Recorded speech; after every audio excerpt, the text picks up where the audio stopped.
Pessoal, eu quero fazer um desabafo. Desde janeiro, eu comecei a providenciar em dezembro, na verdade, o documento do meu filho trans. E em janeiro a gente conseguiu esse documento, o RG dele já tem o nome social na frente. Infelizmente ainda vem o nome morto atrás, a gente precisaria fazer a retificação para poder tirar esse nome. Mas enfim, é uma conquista, né? Eu não tinha conseguido cadastrá-lo na fila de espera de uma escola em dezembro, em novembro, por aí, porque a escola disse que não poderia cadastrá-lo com o nome social, porque não tinha nenhum documento que comprovasse esse nome dele, né? Errados, né? Porque o nome social tem que ser aceito, independente da pessoa ter o RG ou não. E principalmente quando é a mãe que está indo, né, tratar o adolescente já com o nome social, né? Poderiam criar ali uma dificuldade se fosse o próprio adolescente que tentasse fazer isso, mas não, era a mãe a responsável que estava tentando fazer o cadastro dele na escola com o nome social e foi negado. Então, para evitar problemas, eu não precisaria fazer isso, mas eu fui atrás de fazer o RG dele com o nome retificado. Colocamos o nome social dele no RG. Desde janeiro esse documento está disponível, está conosco. Então, desde então, eu venho fazendo todas as alterações necessárias na Receita Federal, que inclusive demorou bastante, saiu recentemente o nome dele alterado na Receita Federal, no CPF, né? Alterei no plano de saúde, no plano dentário, enfim, né? Eu tô tendo um pouco de dificuldade para alterar no SUS. Mas enfim, eu cadastrei, matriculei ele na escola nova com o nome social novo, né? O nome que ele escolheu, o nome que está no documento dele. E todas as documentações dessa escola foram com o nome social. Agora, em novembro, estamos em época de provas do governo, né? Aquelas provas Saresp, prova São Paulo, enfim. Dependendo se é uma escola pública, municipal ou estadual, muda o nome da prova, mas são provas do governo que ele manda para medir como que as crianças estão na educação, como é que está sendo a aderência do conhecimento que está sendo passado em aula, em sala, enfim.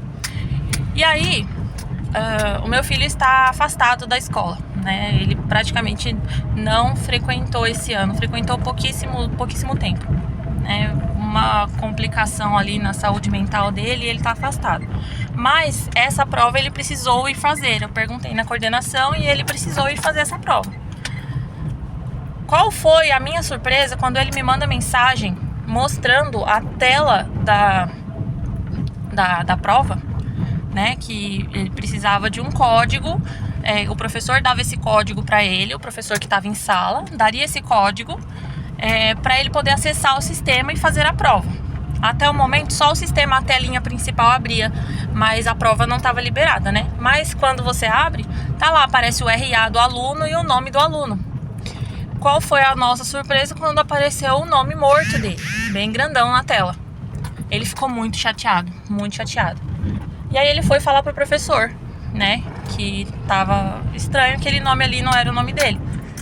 E aí, para completar, o professor não achava ele na lista para poder gerar o código dele. Não achava o nome social, o nome novo dele, né? Foram achar o nome morto na lista.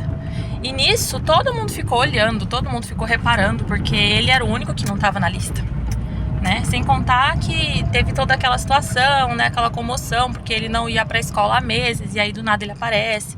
Então já estava todo mundo meio que com a atenção virada para ele.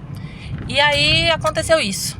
Ou seja, ele chegou depois da prova muito triste, muito chateado, porque ficaram chamando ele. Tipo assim, as professoras que estavam lá ministrando essa prova não eram as professoras titulares. Então elas não conheciam ele. E então chamavam pelo pronome feminino. E chamavam pelo nome morto, que era o que estava no sistema, era o que estava na lista de chamada, né? E aí eu entrei em contato com a coordenação da escola imediatamente, porque assim, a gente já tinha se queixado há um tempo atrás que no Classroom do Google, sabe? Que eles mandaram umas atividades pro Lucas compensar as ausências, né? Ele tem o atestado e tudo mais, mas tem que fazer as atividades para ter nota, para colocar no boletim, para não perder o ano. E aí eles colocaram essas atividades no Classroom. Só que no Classroom tá aparecendo o login do nome morto. E está como o nome do aluno, está com o nome morto dele lá, né? O nome feminino. E eu já havia chamado a atenção da escola nesse sentido. Eu falei, olha, em janeiro a gente fez a matrícula. Já era para terem solicitado essa alteração nesse momento. Não era para estar aparecendo mais o nome dele em lugar nenhum. Mas na Secretaria de Educação não foi feita alteração nenhuma. Tanto é que tem aparecido o nome dele morto quando a gente faz o login na Secretaria de Educação para ver o boletim, para ver o andamento escolar. Tudo tá com o nome morto dele. Ou seja, a Secretaria de Educação aparentemente não foi notificada da alteração do nome. E aí me perguntaram, mas você trouxe a documentação dele? Eu falei, olha, mesmo se eu não tivesse levado o RG dele, só o fato de nós termos cadastrado a criança com o nome social já era para ter sido alterado nos documentos internos da escola, sabe? E isso não aconteceu. E aí estão se referindo a ele com o nome morto, e isso está causando sofrimento nele, gatilhos, né? A gente acha, assim, as pessoas que estão por fora dessa realidade, elas acham, poxa, é só um nome, né? Mas isso é uma violência tão grande, é um sofrimento tão grande, sabe? A pessoa ser lembrada constantemente de que, olha, isso que você está dizendo pra mim que você isso é coisa da sua cabeça, porque aqui no documento está escrito que você é outra pessoa. É tipo isso, sabe? Você invalidar a pessoa totalmente é uma violência muito grande. E, poxa, se eu já estou, como mãe, como responsável, atrás de regularizar tudo isso, de formalizar, de oficializar todas essas alterações, sabe? Para o meu filho ser validado, você imagina o sofrimento de um adolescente, uma criança que está na mesma situação, mas não tem apoio, não tem com quem contar, não tem um pai, um responsável que acolha esse adolescente e sabe, tenha consciência do direito que ele tem de se reconhecer de tal forma, sabe? Se essa criança, se esse adolescente não se vê como uma menina, não se vê como um menino, independente do sexo biológico que foi atribuído a ele no nascimento, poxa, é um direito dele, sabe? Quem somos nós? Por mais que nós sejamos os pais, tenhamos gerado a vida daquela pessoa, nós não somos donos daquela pessoa. Quem somos nós para dizer que aquela pessoa é ou não é o que ela está dizendo que é? Independente se ela é uma criança ou não, crianças também têm sentimentos, têm direitos. E nós devemos respeitar esses direitos.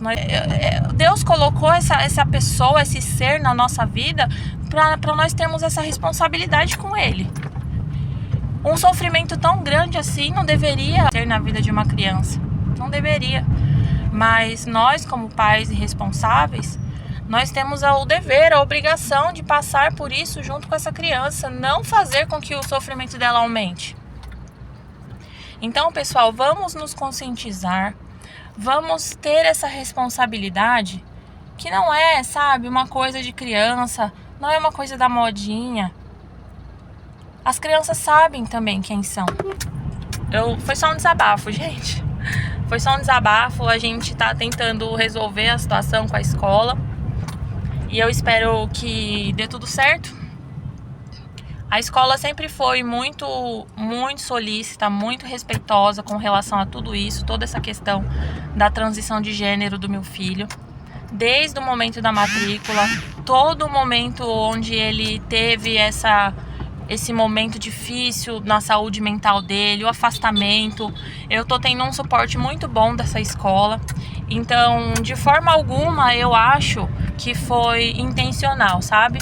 Mas vamos nos atentar, né? Porque uma coisa que você acha que não é nada, para essa criança, para esse adolescente, é uma violência muito grande.